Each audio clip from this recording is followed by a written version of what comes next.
Good morning. Before you step out that door today, before you let a negative thought take root in your mind, listen to me. Listen carefully, because what I'm about to tell you can change your life. And if you take it seriously, it will change your life.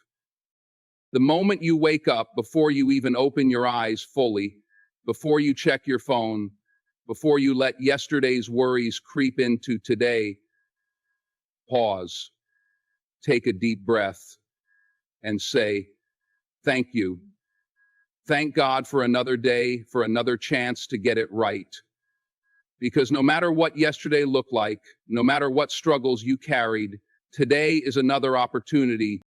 Gratitude is powerful. It shifts your perspective. It turns what you have into enough. Too often we wake up already focused on what's wrong, the bills we have to pay, the mistakes we made, the challenges ahead.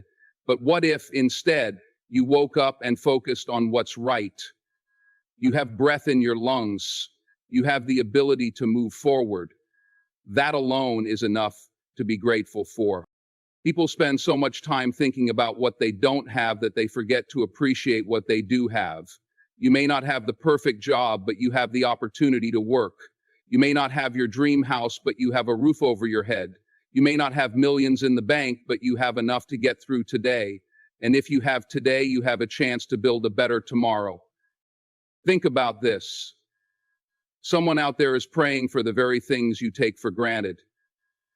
The home you complain about, someone is sleeping outside wishing they had it. The job you say you hate, someone is desperately searching for one. The health you neglect, someone is fighting for their life just to have another day. Gratitude reminds you that you are already blessed, no matter what's happening around you. Now, I'm not saying life is easy. I know some days are hard. I know there are struggles, disappointments, and heartbreaks that make it difficult to see the good. But I also know that gratitude doesn't mean ignoring the hard things. It means choosing to focus on the blessings despite them. It means understanding that even in the storm, there's something to be thankful for. Denzel Washington once said, "Give thanks for blessings every day." Every day. Embrace gratitude. Encourage others. It's impossible to be grateful and hateful at the same time. Think about that. You can't be grateful and angry at the same time. You can't be grateful and full of doubt at the same time. Gratitude cancels out negativity. When you start your morning with gratitude, you set the tone for your entire day. So how do you practice it? How do you make gratitude a habit? First, say it out loud. Every morning before you get out of bed, say 3 things you're grateful for. They don't have to be big. Maybe it's the people in your life. Maybe it's the fact that you have food to eat. Maybe it's simply that you woke up. Whatever it is, acknowledge it. Speak it into existence. Second, write it down. Keep a gratitude journal. It doesn't have to be fancy. Just take a few minutes each day to write something you appreciate. When you start feeling overwhelmed, go back and read it. It will remind you how much you have to be thankful for. Third, express it to others. Tell the people in your life that you appreciate them. Thank them for their kindness, for their love, for their support. Gratitude isn't just about what you feel, it's about what you share. When you express gratitude to others, it not only lifts them up, but it also strengthens your own sense of appreciation. And lastly, act on it. Live your gratitude. If you're thankful for your health, take care of it. If you're grateful for opportunities, make the most of them. If you appreciate the people in your life, show them through your actions. Gratitude isn't just a feeling, it's a way of living. Every morning you have 2 choices. Focus on what's missing or focus on what's present. Focus on what's wrong or focus on what's right. Focus on fear or focus on faith. And I promise you, when you choose gratitude, when you start your day with appreciation, your entire perspective shifts. Life becomes lighter, challenges become opportunities, And even in the darkest moments, you'll find a reason to keep going. So today, before you do anything else, stop, breathe, say thank you. Because no matter what, you are blessed. And when you recognize that, when you truly embrace that, nothing, no negativity, no doubt, no fear can hold you back. That's the difference between success and failure. That's the difference between growth and stagnation. Every single day, you have two choices. Let your emotions control you or take control of your emotions. And I'm telling you right now, if you let your feelings dictate your actions, you will never get where you're meant to be. How many times have you told yourself, I don't feel like getting up early. I don't feel like working out. I don't feel like studying. I don't feel like putting in the effort. You wait to feel motivated, but motivation is unreliable. Motivation fades. Some days you'll wake up inspired, ready to take on the world. Other days you'll wake up tired, frustrated, discouraged. And if you only take action when you feel good, you'll never be consistent. You'll never build anything lasting. Discipline is doing what needs to be done even when you don't feel like doing it. It's waking up early when your bed is warm and your body is tired. It's working on your goals when no one is watching, when no one is clapping, when no one is telling you how great you are. It's pushing yourself through discomfort, through fatigue, through doubt, because your emotions will try to talk you out of greatness. Your emotions will tell you, just do it later, just take a break, just quit. But discipline says, do it now, do it anyway, do it because your future depends on it. Think about the most successful people in the world. You think they got there because they felt like it every day? No. They got there because they showed up when they didn't want to, because they understood that growth isn't comfortable, success isn't convenient. There will be mornings when you want to sleep in. There will be nights when you want to quit. And that's the moment that defines you. That's the moment when you either give in to emotion or rise above it. So Denzel Washington said, without commitment, you'll never start. But more importantly, without consistency, you'll never finish. And consistency is built on discipline. If you only do what's easy, you will always live a life of struggle. If you only push yourself when you feel like it, you'll never break through your limits. Discipline is the bridge between where you are and where you want to be. So how do you build discipline? How do you train yourself to act regardless of how you feel? First, make a commitment to yourself. Not just when it's convenient, not just when you feel inspired, every single day. Decide right now that your dreams, your goals, your success are non-negotiable. Second, control your environment.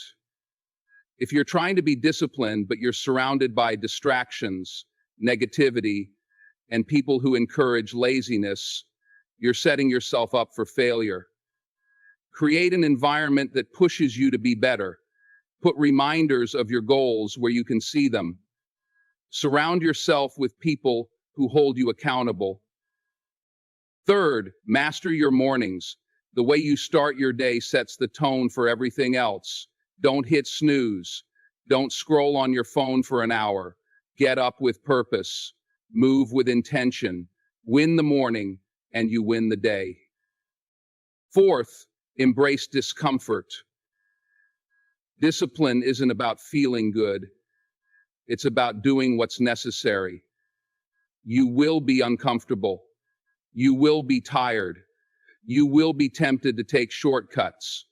But every time you push through that resistance, you get stronger. You build endurance. And one day, what used to feel hard will become second nature. And finally, keep your promises to yourself. When you tell yourself you're going to do something, do it. Every time you break your own word, you weaken your confidence. Every time you stay consistent, you prove to yourself that you are capable. Discipline isn't just about work ethic, it's about self-respect. It's about knowing that your word means something. Your emotions will betray you. Fear will try to stop you. Doubt will creep in. But discipline will carry you through. It will push you forward when everything in you wants to stop. It will separate you from the rest. It will make you unstoppable. So the next time you don't feel like it, remember this: success doesn't care how you feel. Your future doesn't care how you feel. The only thing that matters is whether or not you show up. And if you commit to showing up every single day, no matter what, you will win. You were not put on this earth by accident. You are here for a reason. And if you don't believe that, if you don't understand that deep in your soul, then every obstacle, every setback, every moment of doubt will shake you. But when you have faith, real, unshakable faith, you walk with confidence, you move with purpose, you keep going, even when the path ahead isn't clear. Life will test you, that's a guarantee. There will be moments when you feel lost, moments when you feel like nothing is working out, moments when you wonder if you're even on the right path. The struggles, the failures, the disappointments, they will come. But here's what you need to understand. Those struggles are not there to break you. They are there to shape you. Every difficulty, every hardship is preparing you for something greater. But you have to trust that process. You have to believe that God has a plan for you, even when you can't see it. Denzel Washington once said, "Ease is a greater threat to progress than hardship." Think about that. It's not the hard times that stop you. It's comfort. It's settling. It's choosing the easy path. The people who succeed in life aren't the ones who never struggle. They're the ones who keep going, who keep pushing, who refuse to let temporary failures define them. They have faith in something bigger than themselves. They have a sense of purpose that keeps them moving forward.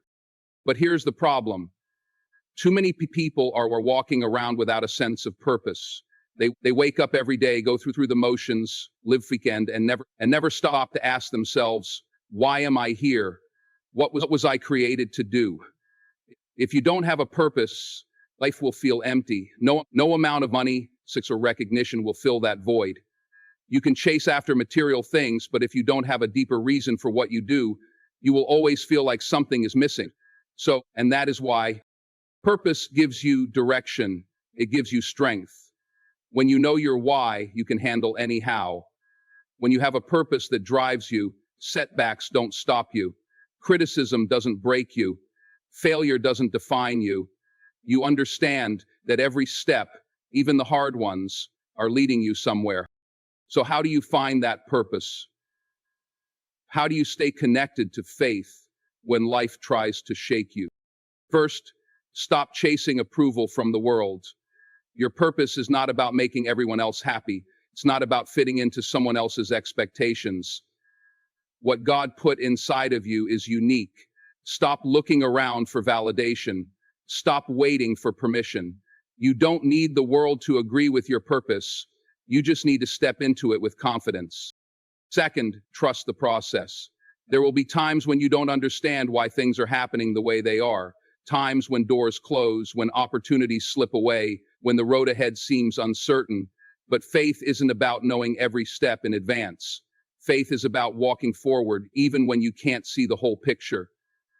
God's plan is bigger than your understanding. What seems like a setback might be a setup for something greater, but you have to trust it. Third, take action.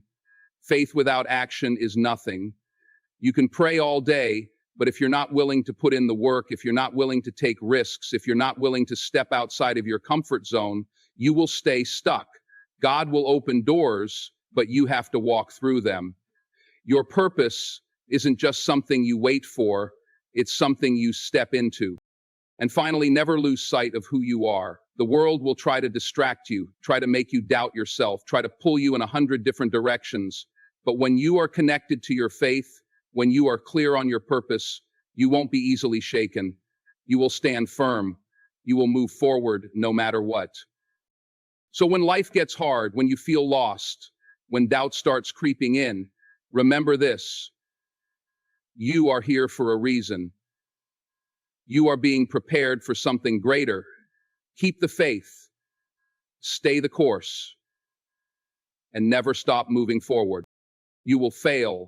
Let me say that again. You will fail. You will fall. You will make mistakes. You will have moments where nothing seems to go right, where everything you worked for crumbles, where you question whether you should even keep going. And in those moments, you will have a choice: stay down or get up, give up or push forward. Let failure define you or use it to fuel you. The problem isn't failure. The problem is that most people are too afraid to fail. They're too scared of looking bad, too scared of making mistakes, too scared of what other people will think. So what do? They play it safe. They shrink themselves. They take the easy route. They settle for average because average feels comfortable. But comfort is the enemy of progress. Playing it safe will never lead to greatness. You want to do something big? Then you have to be willing to fail big. Denzel Washington once said, "If you don't fail, you're not even trying." Let that sink in. The only way to truly succeed is to take risks, to step outside of what feels safe, to put yourself in situations where you might fall on your face. Because that's how you learn. That's how you grow. Every failure teaches you something. Every setback is preparing you for the next level. Every mistake is shaping you into the person you need to be. But most people don't see it that way. They see failure as the end. They fail once and they think that's proof they weren't good enough. They take one loss and they assume that means they'll never win. But failure is not the opposite of success. It's part of it. Every successful person you admire has failed more times than you can imagine. Michael Jordan, cut from his high school basketball team. Oprah, fired from her first TV job. Steven Spielberg, rejected from film school multiple times. The difference between them and everyone else? They didn't stop. They didn't let failure define them. They used it. They learned from it. They got better. So here's the truth. You will fail, but that's not a reason to stop. It's a reason to go even harder, to dream even bigger. Because if you're not failing, that means you're not pushing yourself. If everything you do is easy, if everything always works out perfectly, that means you're not aiming high enough. You have to be willing to step into the unknown, to take the big shot even if you miss, to start the business even if it doesn't work out the first time, to put yourself out there even if people doubt you. Because the biggest risk isn't failing. The biggest risk is never trying. The biggest failure isn't falling down. It's never taking the first step. So what do you do when you fail? First, own it. Don't make excuses. Don't blame other people. Take responsibility, because when you own your failure, you gain the power to change it. Second, learn from it. Every failure carries a lesson, but only if you're willing to see it. What did you do wrong? What could you do better? What can you take from this that will make you stronger next time? And then, get back up. Don't waste time feeling sorry for yourself. Don't sit around thinking about what could have been. Take what you've learned and try again and again and again, because that's how you win.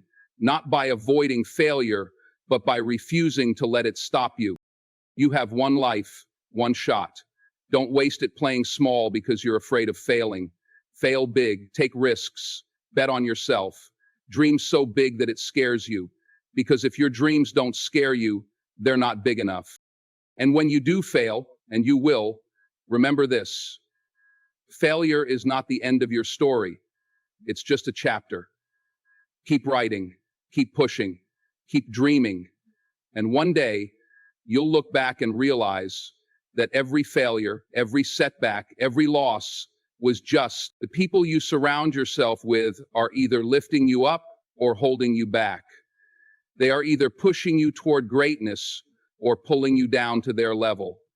And I'm telling you right now, if you want to be successful, if you want to live a life full of purpose and impact, you need to be very intentional about the people you allow into your circle. It's easy to get caught up in the idea that you have to go at it alone. You look at successful people and you think they did it all by themselves. You tell yourself, I don't need anyone. I can handle this on my own. But that's a lie. No one, absolutely no one, becomes successful on their own. We all need people. We need mentors. We need supporters. We need challengers. We need people who believe in us even when we don't believe in ourselves. But here's the thing. Not everyone is meant to be in your circle. Not everyone has the right energy. Not everyone has your best interest at heart. And if you're not careful, if you're not intentional about who you allow into your life, you will end up surrounded by people who drain you instead of lift you. Denzel Washington once said, "You can't fly with the eagles if you hang with the turkeys." And that's the truth. The people you spend your time with have a huge impact on the way you think, the way you act, and the way you approach life. If you surround yourself with people who complain, who make excuses, who drag their feet, then that will become your reality. You will start to believe that mediocrity is acceptable. You will start to believe that good enough is okay. But if you surround yourself with people who push you to be better, who challenge you to think bigger, who hold you accountable, then that will become your reality. Success is not just about what you do, it's about who you're doing it with. The right people will make you see your potential when you can't see it yourself. The right people will encourage you when you want to quit. The right people will help you stay focused when the distractions are endless. But here's where it gets tricky. The right people aren't always the ones who tell you what you want to hear. Sometimes the right people are the ones who challenge you, the ones who tell you the hard truths, the ones who call you out when you're slacking. It's easy to surround yourself with yes people, people who tell you how great you are all the time, people who never push you to grow. But growth comes from discomfort. It comes from being stretched. And if your circle isn't helping you stretch, if they're only telling you what you want to hear, then you need to find a new circle. It's also important to surround yourself with people who are on the same mission as you. You can't expect to reach new heights if you're hanging around people who don't have the same ambitions, the same goals, the same hunger for success. If your friends are content with mediocrity, if they're okay with just getting by, then they'll hold you back. You need people who are driven, people who see life as a game to be played hard and played well, people who are willing to put in the work, people who challenge you to level up. But don't just surround yourself with people who will help you succeed. Surround yourself with people who will help you grow as a person. Surround yourself with people who have character, who live with integrity, who teach you to be a better version of yourself, not just in your career, but in every area of your life. The right people will help you become a better leader, a better friend, a better family. They will encourage you to show up in all aspects of your life, not just the ones that get you the most attention. And most importantly, be that person for others. It's not just about what you get from your circle, it's also about what you give. If you want to be surrounded by people who lift you up, then you have to be the type of person who lifts others up. Encourage people, push them to be better, help them reach their goals. Share your knowledge, share your time, be someone who inspires, be someone who adds value.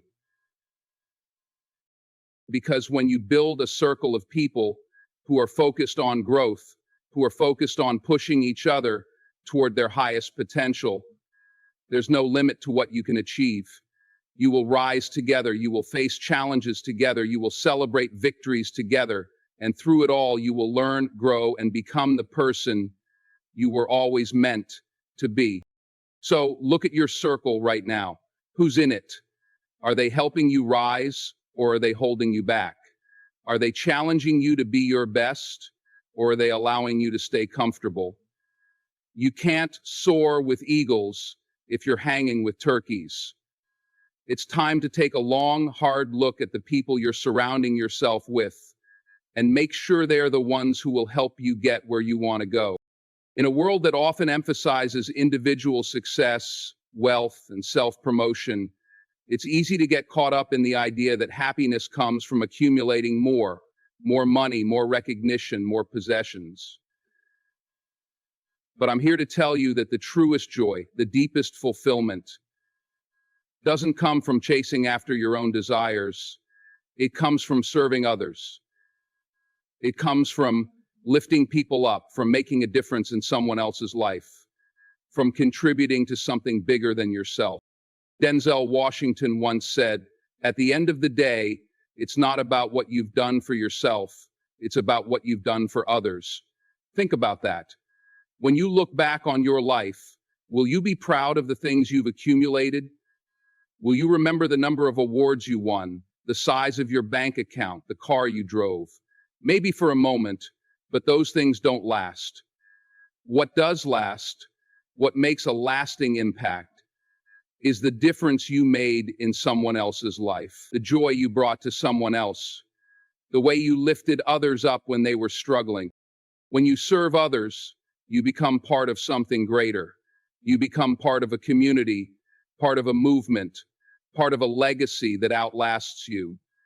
It's not about doing something to get noticed, to gain attention, or to seek approval. It's about showing up for others when they need you most, without expecting anything in return. It's about making a genuine difference, even if no one else sees it. Because service isn't about the spotlight, it's about making someone's life better, even in the smallest of ways. When you serve, you experience a joy that goes beyond personal gratification. You experience the joy of knowing that your actions made someone feel seen, heard, and valued. You experience the joy of knowing that you contributed to the greater good. That's a joy that doesn't fade away. It's a joy that fills your heart in ways that nothing material can. Service also has the power to heal. It has the power to transform. When you serve others, you often find that it heals something within yourself. Helping someone else can pull you out of your own struggles, your own despair, your own feelings of inadequacy. There's a special kind of magic that happens when you take your focus off your own problems and use your energy to help someone else with theirs. Service brings perspective.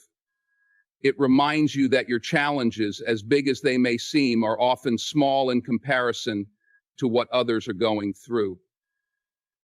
But service doesn't always have to be grand gestures or large acts. It doesn't always have to involve giving away money or volunteering for huge causes. Sometimes the most meaningful service is the quiet, everyday moments of kindness. The phone call to check in on a friend, the smile you give to a stranger, the help you offer when someone is struggling, the listening ear when someone needs to vent. These small acts of service often have the biggest impact because they come from a place of genuine care, from a place of connection. And here's the thing, service isn't just good for the person you're helping, it's good for you too. Studies have shown that helping others can reduce stress, improve your mental health, and increase feelings of happiness and satisfaction. Serving others creates a sense of purpose. It reminds you that your life has meaning, that your actions matter. When you focus on the well-being of others, it shifts your own mindset. It takes the focus off your own problems and allows you to appreciate what you have. It shifts your perspective from scarcity to abundance, from self-centeredness to compassion. But service isn't always easy. It can be messy, it can be inconvenient, it can require sacrifice. And in those moments, when you're tired, when you're overwhelmed, when you don't feel like giving anymore, remember this. Service is an act of love. It's an investment in humanity. It's a commitment to making the world a better place, one small act at a time. And when you give without expecting anything in return, when you give purely out of love and generosity, that's when you experience true joy. At the end of your life, no one will remember the things you owned, the titles you held, or the money you made. What they will remember is the way you made them feel. They will remember your kindness, your generosity, your willingness to serve. They will remember how you showed up for them when it mattered. That's what will leave a legacy. That's what will bring you joy. Because true happiness doesn't come from what you accumulate. It comes from what you give away. And when you live a life of service, you unlock a joy that nothing else can provide.